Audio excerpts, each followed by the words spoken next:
Yeah, I'm gonna take my horse to the old town road. I'm gonna ride till I can't no more. Hello and what's up everybody? स्वागत छ यो ट्युटोरियलमा र यो ट्युटोरियलमा हामी सिक्छौं CSS को भिजिबिलिटी, order र नेगेटिभ मार्जिन। र पहिले भिजिबिलिटी बाट सुरु गरौँ। अब मैले यता बेसिक एउटा लेआउट बनाएको छु हैन। div मा यो div भनेको कन्टेनर भयो र यस भित्र h1 र p छ। अब हामी CSS देखि सुरु गरौँ। हामीले जहिले पनि मार्जिन 0 प्याडिङ 0 मार्जिन र प्याडिङ हटाइयो, बक्स साइजिङ बोर्डर बक्स यति गर्छौं हाम्रो डिफल्ट सेटिङ। अब हामी के गर्छौं? अब हामी भिजिबिलिटी र यो डिस्प्लेको डिफरेन्स चाहिँ के रहेछ त हामी चेक गर्छौं। त्यो भन्दा अगाडि हामी बडीको चाहिँ फन्ट अलिकति अर्कै राखिदिन्छौं हैन, ताकि अलिकति राम्रो देखियोस्। अब हाम्रो यो जुन div छ, div भित्रको h1 लाई सिलेक्ट गर्छु म हैन। र अलिकति ध्यान दिएर हेर्नु होला यसलाई, किनभने यो जरुरी छ। अब हामी भिजिबिलिटी हेरौँ। हामीले डिस्प्ले भन्ने पनि प्रपर्टी हामीले पहिले डिस्कस गरेर थियौं। अहिले भनेको भिजिबिलिटी भन्ने प्रपर्टी डिस्कस गरौँ। भिजिबिलिटी अब यसको चाहिँ नन गर्दा के हुन्छ? केही पनि हुँदैन, किनभने भिजिबिलिटीमा नन भन्ने लाग्दैन। यसमा के लाग्छ? यसमा हिडन भन्ने लाग्छ। हिडन भन्ने लागेपछि यो h1 भन्ने गयो हैन। तर अलिकति डिफरेन्स छ जस्तो लाग्छ कि लाग्दैन तपाईलाई? अलिकति फरक, केही न केही त फरक छ डिस्प्ले नन र भिजिबिलिटी हिडनमा। के डिफरेन्स छ? अब एकचोटी डिस्प्ले नन गरी हेरौँ त के हुँदो रहेछ। Display none. अब के भयो? अब यो प्याराग्राफ यता बस्यो फर्स्ट प्लेसमा, भनेपछि यो टोटली गयो। यो जुन हाम्रो h1 थियो यो पुरै गयो हैन। डकुमेन्ट अब्जेक्ट मोडलबाट गयो भनेर हामीले भन्छौं हाम्रो टेक्निकल ल्याङ्ग्वेजमा, हाम्रो वेब डेभलपमेन्टको ल्याङ्ग्वेजमा। यो डकुमेन्ट अब्जेक्ट मोडल भनेको चाहिँ यो हो हैन। यसबाट गयो भनेर हामी भन्छौं के डिस्प्ले नन पुरै गयो। तर भिजिबिलिटी हुँदाखेरि चाहिँ त्यस्तो हुँदैन थियो। अब हामी के गर्छौं भन्दाखेरि, अब हामी के को बारेमा डिस्कस गर्छौं भन्दाखेरि, यता यो जुन हामीले CSS एप्लाई गर्दाखेरि कुनको भ्यालुलाई चाहिँ धेरै प्राथमिकता दिन्छ भनेर हामीले डिस्कस गर्छौं हैन। अब फेरि हामी त्यो रिभिजन गरौँ, किनभने यता अलिकति अलग चीज हुन जाँदैछ हैन। अब हामी यसलाई छोड्दियौं, h1 लाई बस्न दियौं हैन। अब हामी के गरौँ भन्दाखेरि हामी div भित्रको h1 लाई सिलेक्ट गर्छौं हैन त। div भित्रको h1 लाई फेरि सिलेक्ट गर्छौं।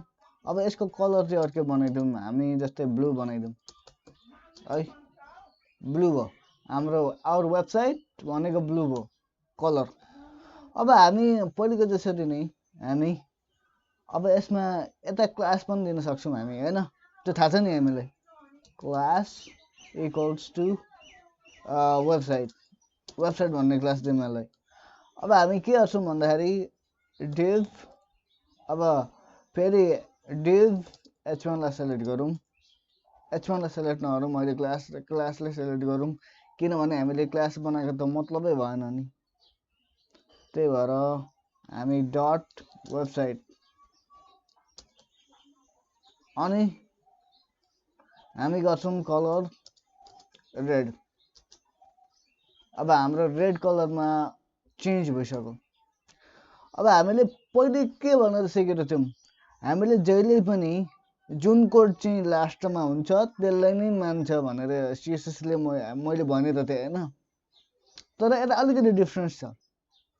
अब यो div वेबसाइट यदि त्यस्तो हो भने, यदि यसको साटो यो मान्ने हो भने, जुन कोड तल छ त्यसलाई नै मान्ने हो भने, यदि त्यस्तो केस हो भने यसलाई हामी यसो गरौँ, यसलाई माथि राखिदिउँ यो div भन्ने वेबसाइटलाई।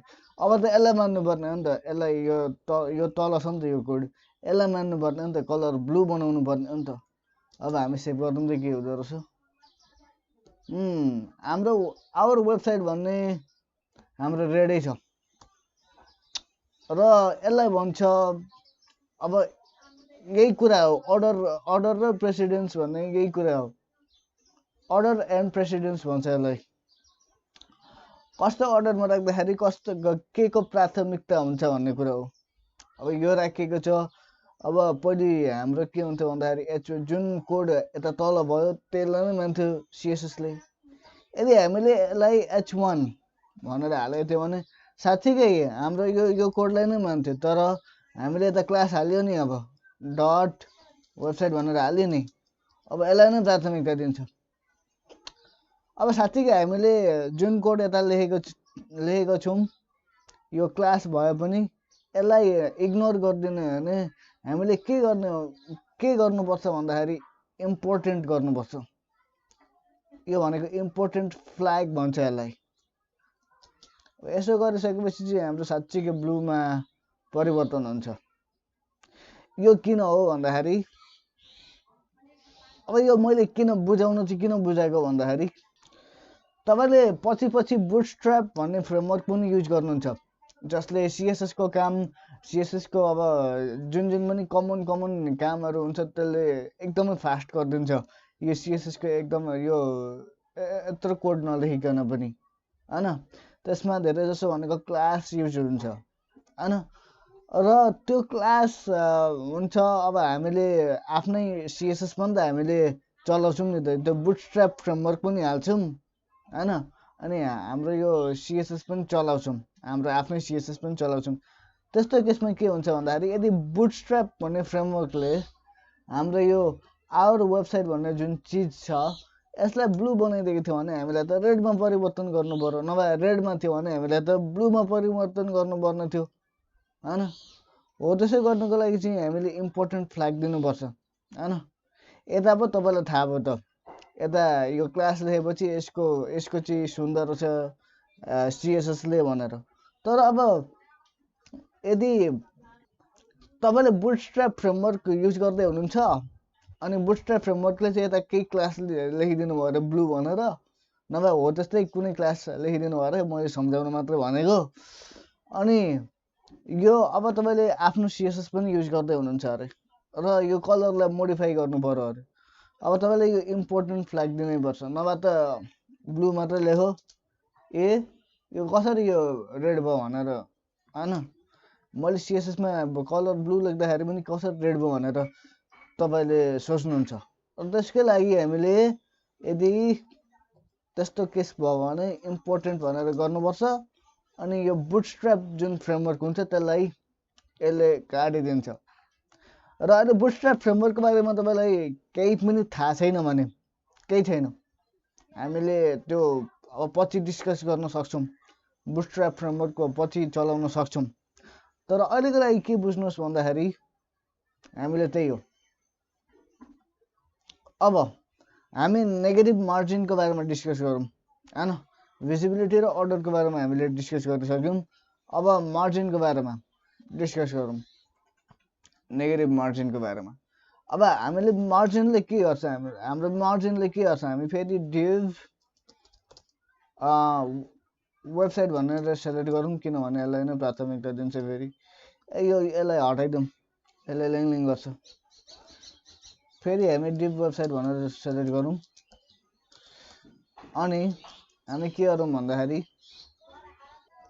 यसलाई मार्जिन दिउँ यो जुन H1 को क्लास वेबसाइट भन्ने छ यसलाई मार्जिन दिउँ मार्जिन अहिले टप र बटममा कति दिने टप र बटममा 1 रेम दिउँ न 1 रेम भनेको 16 पिक्सल अनि लेफ्ट र राइटमा अहिले नदिउँ अब अफ कोर्स हाम्रो टप र बटममा दिएपछि यता पनि स्पेस छोडिरहेछ बटममा पनि जसको कारण यो लो रेम जुन प्याराग्राफ छ यो तल पुश भइरहेछ र माथि पनि अलिकति खाली ठाउँ छोडिरहेछ यस्तै हुन्छ हैन हाम्रो मार्जिन दिँदाखेरि तर अब एकचोटी नेगेटिभ मार्जिन दिएरौँ त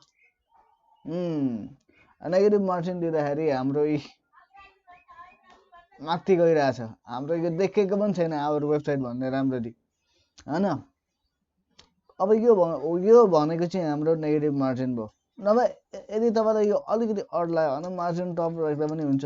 मार्जिन टप यो सबै यो जोडिएको जस्तो देखियो नि त, त्यस्तो लाग्छ भने तपाईँले -1 रेम गरिदिनुहोस् हैन, ठिक भइहाल्छ हैन। अब 2 रेम गरी हेरौँ त कस्तो हुन्छ। 2 रेम गर्दाखेरि जनताको हैन। अब यसलाई छोडिदिउँ, यसलाई कट गरिदिउँ। हाम्रो पहिलेकै ठाउँमा आयो हाम्रो वेबसाइट भन्ने, आवर वेबसाइट भन्ने। अब हामी प्याडिङ गरौँ, प्याडिङ 10, अब 1 रेम गरौँ न, 1 रेम हैन। अब यो भनेको चाहिँ भित्रको हाम्रो स्पेस हो, हामीलाई थाहा छ। हामी ब्याकग्राउन्ड युज गरेर गरौँ न, थाहा भइहाल्छ नि। ब्ल्याक कलर व्हाइट हैन, यो भित्रको हो। यदि हामीले मार्जिन गरेको थियौँ भने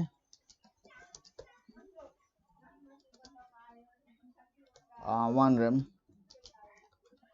यदि हामीले बाहिर गरेको थियौँ भने बाहिरबाट अलिकति यता स्पेस छोड्थ्यो। हामीलाई त थाहा छँदैछ नि हैन।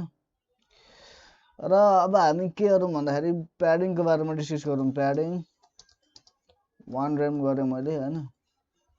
प्याडिङ टप गरौँ कि के गरौँ, सबै साइडमा दिउँ न प्याडिङ एकचोटि।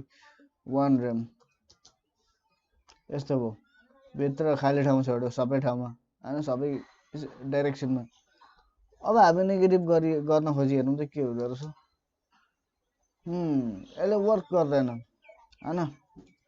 2 गरौँ त, गर त, यसले काम गर्दैन। किनभने प्याडिङ भनेको बोर्डरदेखि भित्र हो, त्यही भएर काम गर्दैन।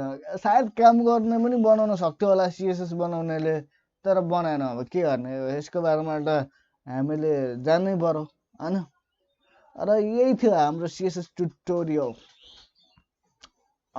यो भिजिबिलिटी, अर्डर र नेगेटिभ मार्जिनको बारेमा। कसलाई प्राथमिकता दिन्छ, भिजिबिलिटी र डिस्प्लेको डिफरेन्स के छ, र नेगेटिभ मार्जिन दिन सकिन्छ, नेगेटिभ प्याडिङ दिन सकिँदैन। Thank you for watching this tutorial.